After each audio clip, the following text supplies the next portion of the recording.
বিসমিল্লাহির রহমানির রাহিম। আসসালামু আলাইকুম। আমার চ্যানেল সোহাগ জ্যোতিষ ব্লগে আপনাদেরকে অনেক অনেক ওয়েলকাম জানাচ্ছি। এটা আমার জীবনের ফার্স্ট ব্লগ। প্রথমে আমার পরিচয়টা দিয়ে নিচ্ছি। আমার নাম আফসানা কবি জ্যোতি। আমি ঢাকায় বসবাস করি। শিক্ষাগত দিক থেকে আমি গ্র্যাজুয়েশন কমপ্লিট করেছি। আমি একজন হাউসওয়াইফ, পাশাপাশি প্রাইভেট টিউটর হিসেবে আছি। এই প্রফেশনটা আমার খুবই পছন্দের। একটা সময় নেশা ছিল, বাট এখন সেটা পেশায় পরিণত হয়েছে। আমি আমার বাবা মায়ের একমাত্র মেয়ে। অনেক আদর যত্নে ভালোবাসায় ওনারা আমাকে বড় করেছেন। কোনো কিছু আবদার করেছি আর ওনারা আমাকে দেননি, সেটা আমার সাথে কখনো হয়নি। ভার্সিটিতে ভর্তি হবার পর পছন্দের মানুষের সাথে বিয়েও দেন। ১৩ বছরের সংসারে আমার একটা ছেলে, একটা মেয়ে, শ্বশুর শাশুড়ি নিয়ে আমি একটা যৌথ ও একক পরিবারে বসবাস করি। একটা সময় খুব রাগী ও জেদি ছিলাম। এমন একটা মানুষকে লাইফ পার্টনার হিসেবে পেয়েছি, যে কিনা আমার সমস্ত রাগ জেদ মাটি করে দিয়ে আমাকে ধৈর্য কিভাবে ধরতে হয় তা শিখিয়েছে।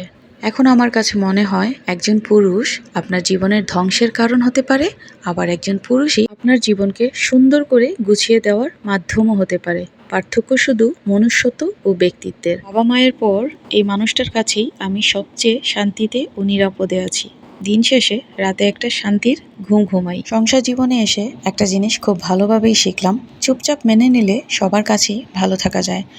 সংসার জীবনে না অদ্ভুত এক মায়া আছে, যে মায়ার টানে মানুষ বছরের পর বছর এক ছাদের নিচে বসবাস করতে পারে।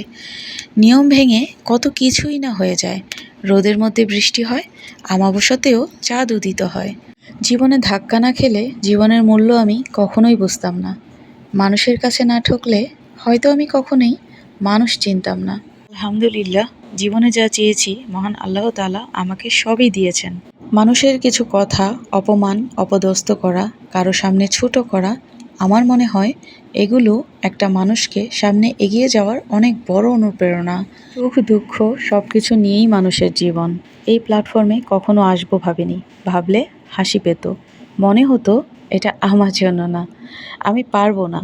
স্বপ্ন মানে শুধু কল্পনা নয়, এটা আমার জীবনের মানে। ভয় সবার মধ্যেই আছে, ভয় কাজ না পাওয়ার, ভয় হাসির পাত্র হওয়ার। আমার স্বপ্নগুলো প্রতি রাতে কানের কাছে এসে খুবই যন্ত্রণা দিতে থাকে। এখন আমার নিজের কাছেই নিজের চ্যালেঞ্জ। আমি লড়বো, আমি শিখবো, আমি জিতবো। হয়তো একদিনে না, এক সপ্তাহে না, কিন্তু একদিন ইনশাল্লাহ আমি জিতবো। প্রতিদিন আয়নার সামনে দাঁড়িয়ে বলেছি, আমি যথেষ্ট, আমি পারবো। আজকের এই ভয় পেয়ে পেয়ে এক পা আগানোই হতে পারে আমার জীবনের সবচেয়ে বড় পরিবর্তনের সূচনা। চ্যালেঞ্জ তো নিয়েই ফেলেছি, কিন্তু কিছু ভেবে পারছিলাম না। আমি এখন থেকে সারাদিন কি করি যতটা পারি আপনাদের সাথে শেয়ার করার ট্রাই করব ইনশাল্লাহ। আশা করছি আপনারা সবাই আমার পাশেই থাকবেন। দেখতে দেখতে যদি কারো ভালো লেগে যায় তাহলে লাইক, কমেন্ট, শেয়ার করতে ভুলবেন না। আর অবশ্যই চ্যানেলটি সাবস্ক্রাইব করে পাশেই থাকবেন। এতে কি হবে, নেক্সট ভিডিও আপলোড দেওয়ার সাথে সাথেই আপনি আপনার মোবাইল থেকে দেখে নিতে পারবেন ভিডিওটি। আশা করছি সবাই ভালো থাকবেন, সুস্থ থাকবেন। যদি কোনো ভুল ত্রুটি হয়ে থাকে সবাই ক্ষমার দৃষ্টিতে দেখবেন। ধন্যবাদ সবাইকে। আল্লাহ হাফেজ।